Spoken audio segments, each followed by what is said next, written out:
1996 жыл Оңтүстік Африка Республикасы арнайы операциялар жасағы джунглиге қонады. Тістеріне дейін қаруланған арнайы жасақ автокөліктер колоннасын аңдып жүр.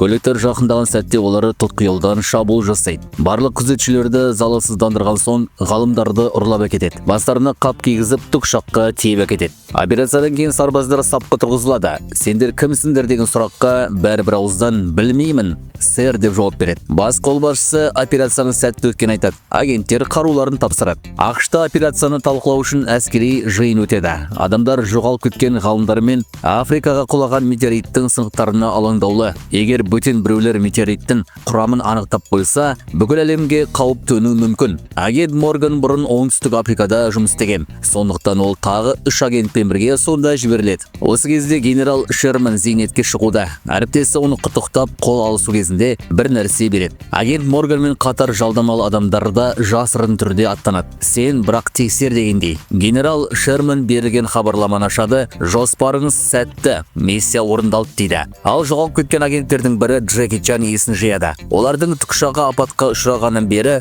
ол туралы ештеңе белгісіз еді. Чан тайпа лашығында тұрып жатыр. Ол сыртқа шықпақ болғанда жергілікті тұрғындар жанына жиналады. Олар қуанып тұр, бірақ Чан оларды абдыратып қойғандай. Тайпа көсемі онымен сөйлеспек болады, бірақ мәселе мынада, ешкім ағылшын тілін білмейді. Джекиден аты жөнін сұрағанда ол не айтарын білмейді. Өзі де есіне түсіре алмайды. Ол мен кіммін дейді. Да, его зовут тоже я. Әрине жергілікті тұрғындар сұрақты түсінбейді. Енді оның алдындағы бас сұрақ өз есімі. Джеки біртіндеп сауып келеді. Ол тайпадағы бір баламен достасады. Соның көмегімен олардың тілін үйренеді. Чан өркениетке жету үшін қанша жол жүру керегін білгісі келеді. Баладан тастармен көрсетуді сұрайды. Бала тастарды лақтырып үйінді құм көрсетеді. Джеки торығып, мен осында өлетін шығармын дейді. Бір күні ол кішкентай арыстан күшігін тауып алады. Әрине бұл сүйкімді олжа, бірақ жергілікті тұрғын қуана қоймайды. Кенеттен олардың анасы арыстанша пайда болады. Чан оны кеш байқап ағашқа өрмелеп кетеді. Бақытына қарай ашулы арыстанша оған жете алмай кетіп қалады. Кейін тайпа жауынгерлері келеді. Олар Джекиге үлкен темір құсты тапқандарын айтады. Сөйтсе бұл оның өзі ұшқан тікұшақ екен. Тікұшақты көргенде оның жады ояна бастайды. Ғалымдарды ұрлау миссиясының сәтсіз аяқталғаны есіне түседі. Қасында болған агенттер қайда? Өзі қайда? Және өзі кім? Кеш түсіп рәсім уақыты келеді. Жергілікті тұрғындар үлкен от жағып би-билейді. Джеки де шақырылады. Қызықты көрініс, бірақ ұзақ тамашалай алмайды. Жауынгерлер бір хабармен жүгіріп келеді. Шынымен де қарайтын нәрсе бар. Оларға автокөліктер колоннасы жақындап келеді. Чан қуанады. Ақыры кететін болды. Оны сапарға шығарып салу үшін арнайы рәсім жасайды. Тайпа көсемі оған сәттілік әкесінде білезік береді. Жолда ол көлікке тап болады. Жүргізушіні жылан шағып алған, хал үстінде жатыр. Біздің кейіпкер оның аяғындағы уды сорып алуға тырысады. Таудағы қыз болса, ол ағасына шабуыл жасады деп ойлайды. Сырт көзге Джеки адам жеп жатқан жауыз каннибал секілді көрінеді. Уды бейтараптандыру үшін оған шөп шайнау керек. Бірақ шөптің әсерінен тілі жансызданып, сөйлей алмай қалады. Соған қарамастан ол өзінің көмектесіп жатқанын әрең түсіндіреді. Қыз оның тілін түсінбейді. Джеки қолдан бар заттарын тамшылатып емдеу құрылғысын жасайды. Бір жағында піспеген кокос, екінші жағында уланған адамның тамыры. Кейін өзі рөлге отырады. Сөйтсе бұл автоколонна жарыс екен. Чан жүргізушіні алмастырып, мәреге бірінші болып жетеді. Уланған адам аман қалады. Дәрігерлер таңғалады.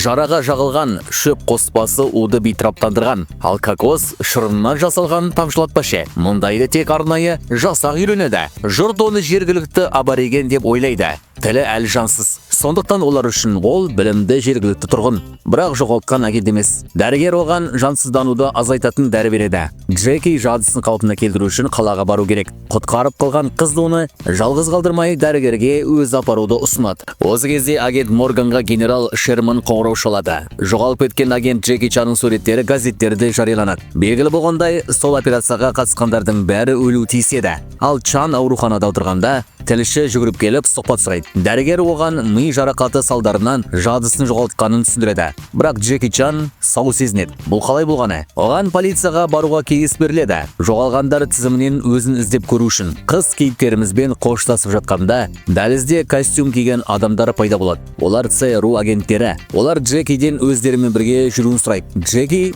таңғалады. ЦРУға одан не керек? Оны агент Морган отырған бөлмеге алып келеді. Әрине, Джеки оны танымайды. Морган одан аман қалғандар туралы, нақтырақ айтқанда, неге олардың жоқ екені жайлы сұрайды. Бұл жаңалық Морган үшін тиімді. Бәрі өлген, ал біздің кейіпкер ештеңе есіне түсіре алмайды. Тергеу осымен аяқталады. Морган әріптестеріне бұл біз іздеген адам емес деп өтірік айтады. Ал өзі жасырын түрде жалдамалы кісі өлтіруші жалдайды. Осы уақытта оңтүстік Африкада ғалымдарды бір бөлмеге қамап, қарудың күшімен метеоритті зерттеуге мәжбүрлейді. Бірақ жабдықтар мұндай жүктемеге шыдамайды. Әуелі қалада электр қуатымен мәселе туындайды, артынша метеорит сынықтары құрал жабдықтарымен бірге жарыла бастайды. Ғалымдар қашып құтылады. Қаладағы барлық электр құрылғылары істен шығады. Теледидар, сымдар, автоматтар жарылып кетеді. Джеки отырған полиция бөлімшесінде де бәрі эвакуациялайды. Компьютерлер істен шыққандықтан оны дерекқор арқылы тексеру мүмкін емес. Бірақ кезекші офицер оның іздеуде деген плакатын байқап қалады. Бірнеше минуттан соң ішкі қауіпсіздік қызметінің адамдар келеді. Чанды өзіне таныс көрінетін жерге алып барып тергей бастайды. Костюм киген адам оған сол миссияны еске салады. Тағы да естеліктер тасқынлап қояды.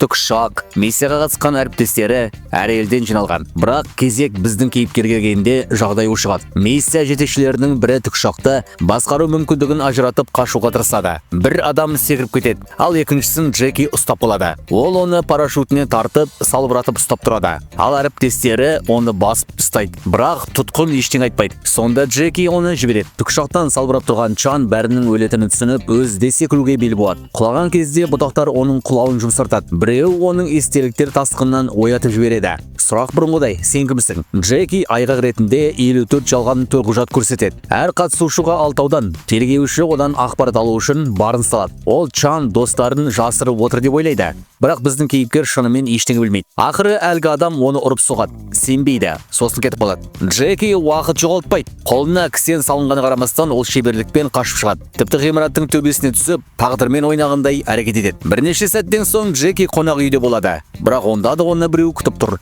Сондай-ақ тілші қыз бар. Чан одан сұхбат үшін келген таксидің ақысын төлеуді сұрайды. Алайда артынан аңдығандар тілшіні ұрлап кетеді. Олардың басшысы Морган жалдаған кісі өлтіруші. Джеки тағы да бұл қиындықтан құтылады. Қудалаудан қашып кісенделген журналисті табады. Ол көлікке байланған. Чан көлікке секіріп мініп, оны от алдырмақ болады. Сол сәтте құтқарып қалған қызы Юки өтіп бара жатады. Джеки оны терезе арқылы бірден жүргізуші орнына отырғызады, екеуі бірге қашады. Нарық ішінен өтіп, жолындағының бәрін қағып соғып, әсерлі қашу ұйымдастырылады. Бірақ көлікті сүйреп әкеткенде қудалаудан құтыла алмағаны белгілі болады. Енді оларды полицияда қуып келеді. Олар тез тоқтап жасырынып полицияны алдап соғады. Бірақ шықпақ болғанда қайтадан киллердің адамдарымен бетпе-бет келеді. Тұзаққа түскен соң қауіпті трюк жасауға мәжбүр болады. Юкидің жүргізушілік шеберлігінің арқасында олар тағы да құтылады. Қуғыншылар қанша тырысса да жете алмайды. Ғимараттың төбесіне шыққанда жүргізуші киллердің адамдарын алдап, олар өлім аузында қалады. Бірақ біздің кейіпкер тіпті сол сәтте де адамгершілігін жоғалтпайды. Жаңа ғана өзін өлтірмек болған адамдарға көмектеседі. Бұл нағыз ерлік. Ақыры арттарынан ешкім қалмайды. Тоқтаған соң неге бәрі оны қуып жүргенін түсінуге тырысады.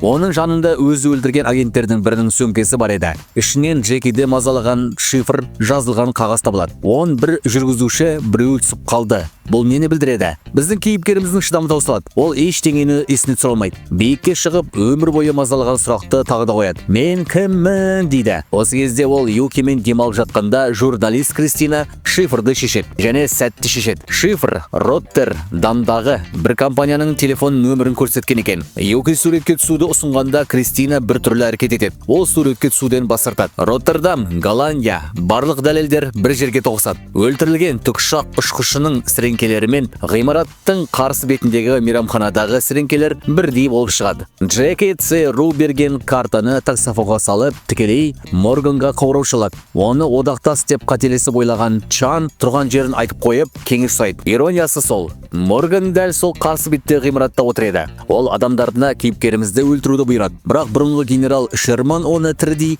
алып келуді талап етеді. Морган Джекиге ешкімге сенбеуді айтады. Осы сөзбен әңгімесін аяқтап үстелге отырады. отырады. Сол сәтте Чан Кристинаның сөмкесінен жыбылықтаған қызыл шамды байқайды. Ол телефондағы әңгімені жазып алған екен. Тіпті құлағымдағы гарнитур арқылы бәрін жасырын түрде жазып жүргені белгілі болады. Ал неге бірге суретке түсуден бас тартқаны да түсінікті. Оның камерасы жасырын тапанша болып шығады. Джеки абдырап күмәндана бастайды. Айналасында не болып жатыр? Кристина шындықты айтады. Ол ЦРУ агенті және оның жағында. Ал Джеки керісінше телефон соққан адамнан қорқу керек. Дәл осы кезде Морганның адамдары мейрамханаға лап қояды. Біздің кейіпкер Кристина өзін сатып кетті деп ойлап қашып кетеді. Тағы да қуғын басталады. Джеки қашып құтылып қана қоймай, жолай біреудің итінде құтқарып кетеді. Ол қайтадан таксофоннан Морганға қоңырау шалады. Морганның сұрақтары оны қорқыта бастайды. Ол Чанның нақты қайда екенін белгісі келеді. Ақыры Джеки білмеймін деп жауап беріп, картаны сол жерде қалдырып кетеді. Осы уақытта Шерман мен Морган метеорит жөніндегі келісімді талқылайды. Келісім аяқталған соң ғалымдарды өлтіру жоспарланған. Джеки Морган мен Шерман отырған ғимаратқа жасырын кіреді. Ол келісім жүріп жатқан бөлмені байқап қалады.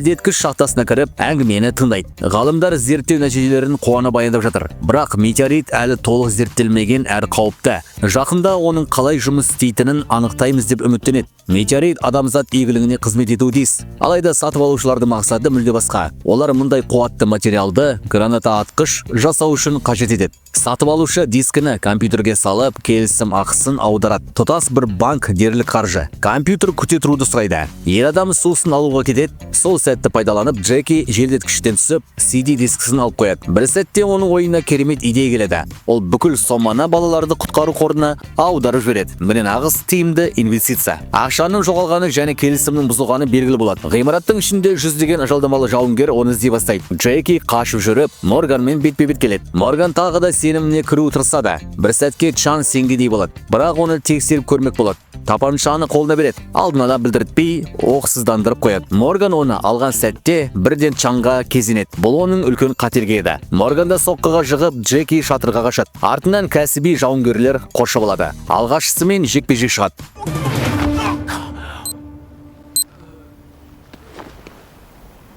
29 секунд. Ол өте күшті әрі жылдам қарсылас, бірақ Чан одан да күшті әрі айлакер. Ол әділ жекпе-жек қаламайды. Қарсыластары бірігіп шабуылдайды. Ақыр оларды жеңіп шығады. Бірақ бұрышқа тіреледі. Сонда әйнек шатырдың көлбеу бетімен сырғана түседі. Шетіне жетіп әйнекті сындырмақ болады. Қолмен ұру қауіпті. Осы кезде тайба көстен берген білезік көмектеседі. Сол білезікпен әйнекті сындырады. Алайда төменде Морган тұр. Қашып бара жатып, Джеки Кристинамен кездеседі. Екеуі кішкентай баяу жүретін көлікке мінеді. Чан жүйкесі сыр беріп, жылдамырақ жүруін сұрайды. Бірақ Кристина сабырға шақырады. Енді Б жоспары іске қосылады. Костюм киген адамдар ғимаратқа алып қояды. Бұл Б жоспары ма деп сұрайды Джеки Чан. Жоқ, бұл тек А жоспары екен. Ал Б жоспары барлық жолды жабу және көпірді көтеру. Оқиға орнына жүздеген ЦРУ агенті келеді.